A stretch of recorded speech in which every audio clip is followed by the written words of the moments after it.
अस्सलाम वालेकुम। आज हम आपको एक सच्चा वाक़या जो कुवैत के इलाके में कहीं पे पेश आया था वो बयान करते हैं कि कुवैत का एक बैंड था जो गाना गाते हैं, औरतों का बैंड था। उसकी जो सरबराह थी उसका नाम नूरा अल तकाका था। वो मुख्तलिफ़ शादियों में और दूसरे फंक्शनों में गाना गाती थी, यानी कि बैंड के साथ मिलकर सब वो गाना गाते थे। वो बैंड काफ़ी मशहूर था और लोग उनको अपनी शादियों और दीगर तकरीबात पर बुलाते थे। नूरा अल तकाका कहती हैं, ये उनका ख़ुद अपना बयान है।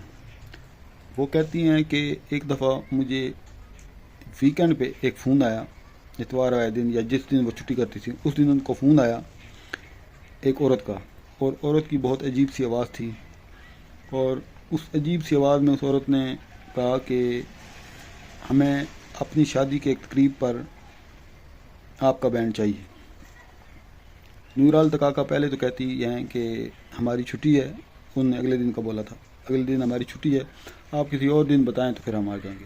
उन्होंने फिर इसरार किया कि नहीं, हमें इसी दिन चाहिए। और फिर उन्होंने बाद में उस औरत ने पैसे डबल बताए कि हम आपको आपकी फ़ीस डबल देंगे, जिस पर नूरा अल तकाका कहती हैं कि मुझे लगा कि पैसे काफ़ी हैं और वो मान गई। फिर उसके बाद उन्होंने अपनी बैंड के सारे मेंबरान को फ़ोन किया, बारी बारी फ़ोन किया और उनको सबको राज़ी किया कि पैसे डबल मिल रहे हैं तो बैंड इस प्रोग्राम पे चलते हैं। नूरा अल तकाका कहती हैं कि हम चल पड़े जो उन्होंने एड्रेस दिया हुआ था उस पर अपनी गाड़ी में, और वो एड्रेस बिल्कुल शहर से बाहर, आबादी से बाहर चला गया, एक जंगल में चला गया और अजीब से रास्ते में, जिस रास्ते में अजीब सा सन्नाटा था उधर चला गया। वो कहती हैं कि अजीब सी वहशत थी उस रास्ते में, कोई उनको इंसान उस रास्ते में नज़र नहीं आया। और आगे जाते हुए कुछ और आगे गए तो आगे उनको कुछ लोग मिले जो इकट्ठे खड़े हुए थे और वहाँ से लग रहा था कि ये शायद यही जगह है। नूरा अल तकाका कहती हैं कि हम में से एक बंदा नीचे उतर गया और उनसे पूछा कि क्या शादी यहाँ पे हो रही है। तो वो कहते हैं कि उन लोगों ने जब पीछे मुड़ के देखा तो हमें थोड़ा सा अजीब लगा, थोड़ा सा नहीं काफ़ी अजीब लगा कि ये कैसे लोग हैं। थोड़े कद उनके इंसानों से थोड़े से ऊपर थे और अजीब से रंग के, अजीब से अंदाज के उन्होंने कपड़े पहने हुए थे। वो कहती हैं कि उन्होंने कहा जी इधर ही आपने आना था, यही फंक्शन है। फिर वो उनको अंदर ले गए। अंदर जब गए तो वो फ़ोन वाली जिसने फ़ोन किया था वो औरत सामने आई। नूरा अल तकाका कहती हैं कि मैंने उसको आवाज़ से पहचान लिया कि ये वही औरत है।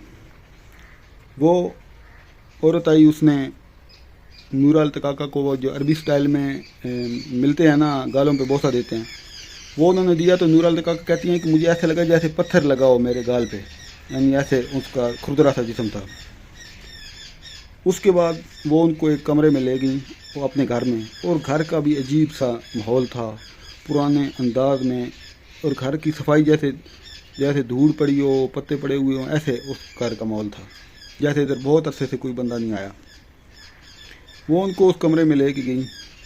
कमरे में उनको बोला कि अब आप रेस्ट कर लें कुछ देर, उसके बाद फंक्शन शुरू होगा। नूरा अल तकाका कहती हैं कि फंक्शन थोड़ी देर के बाद शुरू हुआ, हमको बुलाने लेके आए और हमने जाके अपने स्टेज पे प्रोग्राम शुरू कर दिया।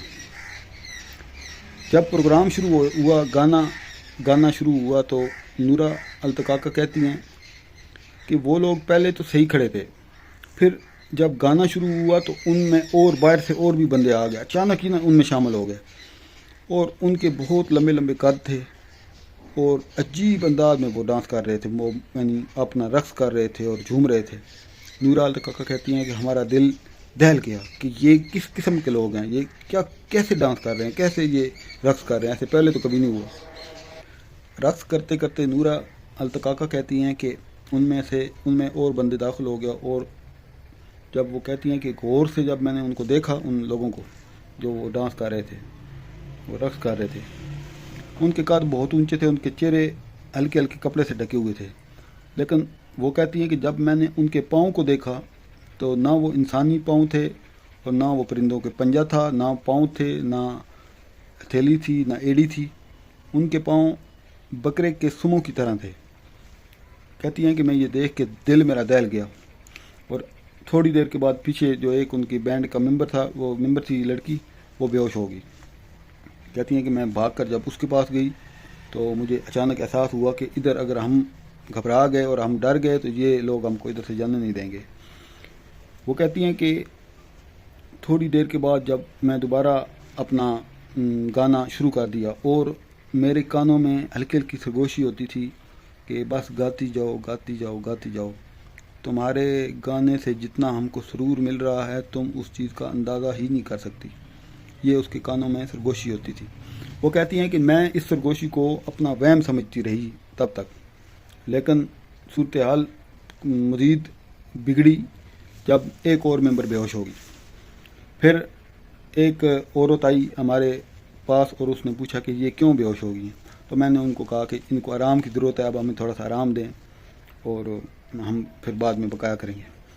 پھر کہتی ہیں کہ ہمیں پھر وہ اس کمرے میں لے گئے اور کمرے میں جس کمرے میں ہم پہلے آئے تھے کہتی ہیں کہ ہم آرام ہی کر رہی تھیں کہ تھوڑی دیر کے بعد وہ عورت آئی جس نے فون کیا تھا۔ پہلے تو وہ کچھ اندھیرے میں تھی اور کچھ اس طرح اس کی شکل پوری نظر نہیں آئی اور کچھ اس نے ڈھکی ہوئی تھی۔ کہتی ہیں کہ اب وہ اصل شکل میں سامنے آئی اور وہ کہتی ہیں کہ جب تمام ممبر بینڈ کے تمام ممبران نے اس عورت کا چہرہ دیکھا اور اس کی ساری وجاہت دیکھی تو کہتی ہیں کہ خوف سے چیخیں مار مار کے نا ایک طرف بھاگ گئی، سارا سامان ادھر ہی چھوڑ کے ہم دروازے سے نکل کے تو باہر ویرانے میں بھاگ سر پر دوڑنا شروع کر دیا۔ ہم نے 15-20 منٹ دیکھا ہی نہیں کہ پیچھے کون ہے آگے کون ہے، ہم بھاگتے رہے بھاگتے رہے بھاگتے رہے۔ تھوڑی کچھ دیر کے بعد جب ہم رکے، جب ہمیں ہوش آیا تو ہم نے دیکھا کہ ہم کدھر ہیں اور وہاں جنگل اور ویرانہ تھا، کچھ بھی نہیں تھا۔ پھر ہم نے سڑک کو ڈھونڈنے کی کوشش کی۔ پھر ہم تھوڑی دیر چلتے رہے، آگے ایک سڑک آ گئی اور سڑک پر کچھ دیر کے بعد ایک گاڑی آئی اور گاڑی والے بندے سے ہم نے پوچھا یہ کدھر ہیں، ہم نے ادھر جانا ہے، اپنے شہر میں جانا ہے۔ وہ پھر گاڑی والا بندہ ان کو بٹھا کر شہر میں لے گیا۔ اس کے بعد کا نورا التقاقہ کا حال یہ ہوا کہ کچھ عرصہ بعد تک وہ زندہ رہیں اور کچھ عرصے کے بعد وہ بیمار ہو گئی۔